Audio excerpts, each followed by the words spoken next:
এই ক্লাসটিতে HTML suggestion দিবে এবং কিছু এইচটিএমএল এর এমসিকিউ সিকিউ প্র্যাকটিস করাবো। মনোযোগ সহকারে সম্পূর্ণ ক্লাসটি করো। শেষ মুহূর্তে এই ক্লাসগুলো খুবই খুবই গুরুত্বপূর্ণ। এই যে দেখো এখানে কয়েকটি পিডিএফ তোমরা দেখতে পাচ্ছ। মাত্র এই পিডিএফ গুলো আমার পেইড ব্যাচে শিক্ষার্থীদের হোয়াটসঅ্যাপ গ্রুপে দিয়েছি। তোমরা চাইলে কিন্তু এই গ্রুপে যুক্ত হতে পারো এবং এরকম সব ধরনের সাজেশন পেয়ে যাবা। তো দেখো এখানে কি বলেছে, ঢাকা বোর্ড 2023 সালে কি প্রশ্ন করেছিল যে সিইআরএন কোথায় অবস্থিত? সুইজারল্যান্ড। আচ্ছা, তো এই কিছু প্রশ্ন আছে যেগুলো বোর্ডে আসে চতুর্থ অধ্যায়ের থেকে, সেগুলো তো থিওরি, এইগুলো জাস্ট তোমার মনে রাখতে হবে। আবার কিছু প্রশ্ন হচ্ছে কিন্তু তোমার কিন্তু বুঝতে হবে। যদি এরকম প্রশ্ন আমি একটু দেখাই তাহলেই তুমি বুঝতে পারবা। এই যে লক্ষ্য করো, মনোযোগ। এই প্রশ্নগুলো তোমরা চাইলে কিন্তু এই পিডিএফটা আমার কাছ থেকে সংগ্রহ করতে পারবা। আমি যদি একটু দেখাই কিভাবে সংগ্রহ করবা।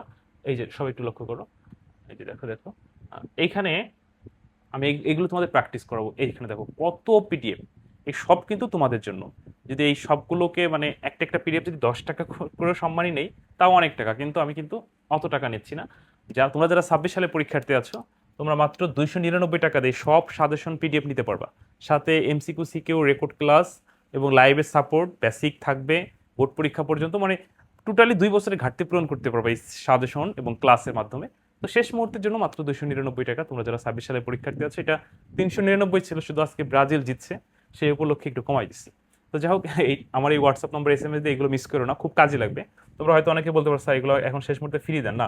এত এত কিছু ফ্রি দেওয়া যাবে না। আর ফ্রি দিলে আমি ফ্রি কথা বলার সাথে এখন হাজার হাজার মানুষ আমাকে এসএমএস দিবে, আমি কারো এসএমএস এ রিপ্লাই দিতে পারবো না। এই জন্য ফ্রি দিব না, কেউ ফ্রি চেয়ে লজ্জা দিও না। এই সামান্য সম্মানিতে নিতে পারবা, ঠিক আছে?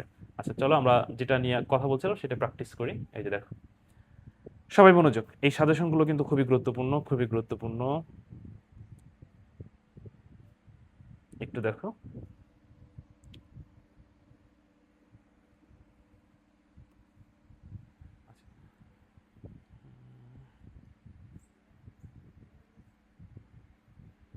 এই যে ঢাকা বোর্ড 2023 সালে আরো একটি প্রশ্ন আসছে।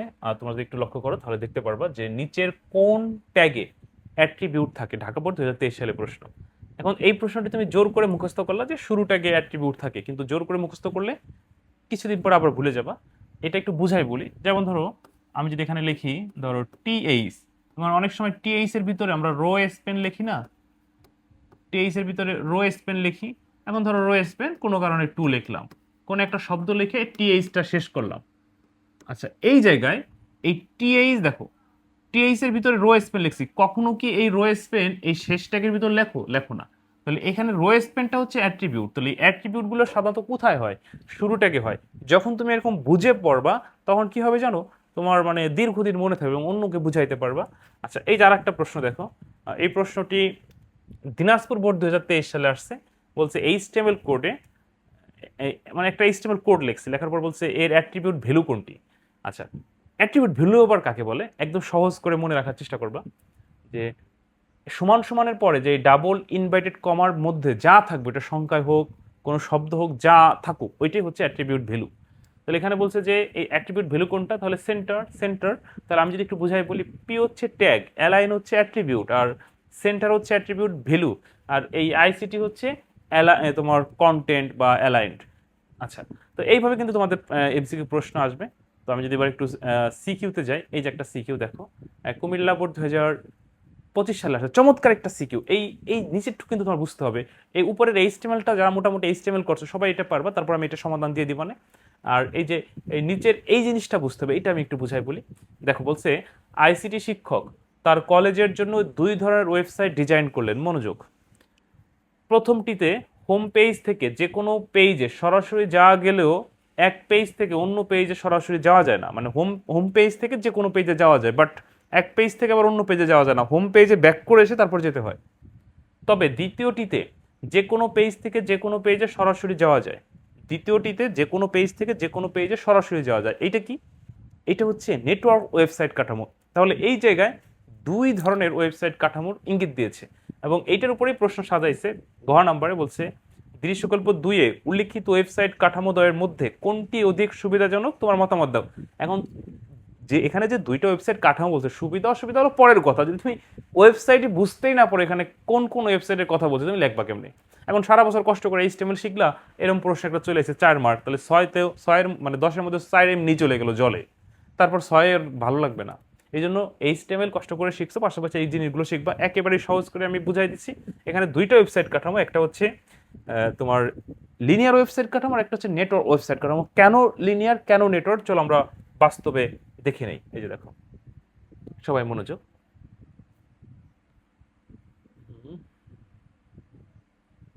এই যে দেখো,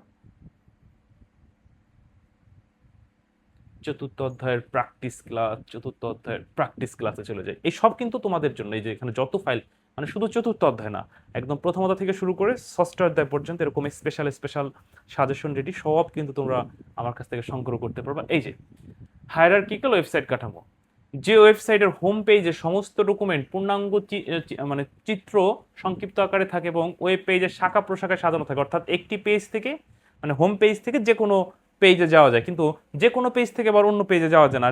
এই হায়ারার্কিক্যালের ডিজাইনটা দেখছো কেমনে, মানে হোম পেজ থেকে তুমি যে কোনো জায়গায় যেতে পারো, কিন্তু এই পেজ 1 থেকে পেজ 2 যাইতে পারবো না, এই হোম পেজে এসে তারপর যেতে হবে।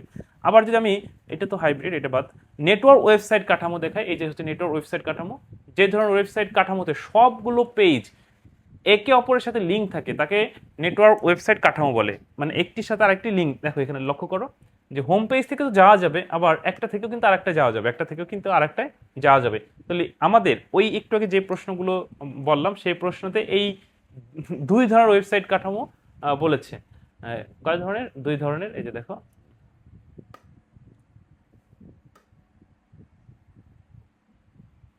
তো হায়ারার্কিক্যাল আর হচ্ছে লিনিয়ার ওয়েবসাইট কাঠামো। লিনিয়ার না, হায়ারার্কিক্যাল আর হচ্ছে নেটওয়ার্ক ওয়েবসাইট কাঠামো। কো গেল সেই প্রশ্নটি? এই যে, এই যে হচ্ছে যে প্রশ্ন অনুযায়ী। এখন তুমি কিভাবে উত্তর লিখবা? তুমি ফার্স্ট হচ্ছে পরিচয় করাবা। আমি যদি তোমাদের উত্তরটি পড়ে শোনাই, উত্তর: ওয়েবসাইট কাঠামো দ্বয়ের তুলনামূলক বিশ্লেষণ ও মতামত। দৃশ্যকল্প 2 দুই ধরনের ওয়েবসাইট কাঠামো কথা বলা হয়েছে। প্রথমে পরিচয় করাবা। প্রথমটি হলো ট্রি বা হায়ারার্কিক্যাল কাঠামো, আর দ্বিতীয়টি হলো নেটওয়ার্ক ওয়েবসাইট কাঠামো। এদের মধ্যে দ্বিতীয়টি অর্থাৎ নেটওয়ার্ক ওয়েবসাইট কাঠামো অধিক সুবিধাজনক। নিচের সপক্ষে যুক্তি দেওয়া হলো, মানে নেটওয়ার্ক ওয়েবসাইট কাঠামো কেন সুবিধা, সেই সুবিধার কথাগুলো তুমি লিখলেই কিন্তু মার্ক পেয়ে যাবা। তো এইভাবেই কিন্তু তোমাদের পরীক্ষায় প্রশ্ন আসবে। তো প্রিয় শিক্ষার্থীরা, আচ্ছা, আরেকটা জিনিস যেটি বলছিলাম যে HTML তোমরা নিজেরা করে একটু বুঝাই বলি। দেখো এখানে টেস্ট এক্সাম রেজাল্ট, এটা কিন্তু ক্যাপশন টেবিলের উপরে। আইডি তোমার সারি আকারে দখল করছে 2 ঘর, আর ICT মার্কস এটা কিন্তু কলাম আকারে 2 ঘর দখল করছে। অর্থাৎ এখানে 4টা সারি আছে। তো নিজেরা এই HTMLটা করো, আমি এখনই সমাধান দিচ্ছি, তোমরা আগে করো, ভিডিওটি দাঁড় করে করো, দেখি তো কত মিনিট। আচ্ছা, নিজের আগে করো, আমি ধরে নিলাম তোমরা করছো, এখন আমার সাথে উত্তর মিলাও। এই যে উত্তর, দেখো প্রথমে এই ডক টাইপ HTML, এটা লিখলে হয় না লিখলে হয়, লেখা ভালো, লিখলাম। তারপর এখান থেকে তুমি, আমি একটু জায়গা কম তো তাই পাশে লিখছি, এই হেড পর্যন্ত, বডি পর্যন্ত লিখবে, বডির পরে ক্যাপশন শেষ, টেবিল বর্ডার 1, সেল স্পেসিং 0, মানে এই সেলের ভিতরে কোনো স্পেস না থাকায় আমরা সেল স্পেসিং 0 দিয়েছি। তারপর টিআর অ্যালাইন সেন্টার, অর্থাৎ এই টিআর এর ভিতরে অ্যালাইন সেন্টার কেন দিছি, এখানে সবাই মাঝে আছে, এই জন্য আমরা টিআর এর ভিতরে অ্যালাইন সেন্টার দিতে পারছি। আর টিআর এর ভিতরে অ্যালাইন সেন্টার দিলে বারবার অ্যালাইন সেন্টার লেখা লাগে না, তো এই জন্য আমরা টিআর এর ভিতরে অ্যালাইন সেন্টার দিয়ে দিলাম। এরপর টিএইচ রো স্পেন 2, কেন রো স্পেন 2? ওই যে আইডি 2 ঘর দখল করছিল সারি আকারে, আর ICT মার্কস কলাম আকারে 2 ঘর দখল করছে, এই জন্য কল স্পেন 2।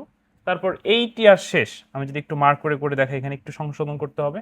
এই দেখো, এই যে এই টিআর শেষ, আবার টিআর অ্যালাইন সেন্টার, এই যে টিআরটা শেষ হবে, এইখানে টিআরটা শেষ হবে, আর এটা হলো শুরুর টিআর, এই শেষ হবে না আর কি, মানে শুরুর টিআর অ্যালাইন সেন্টার।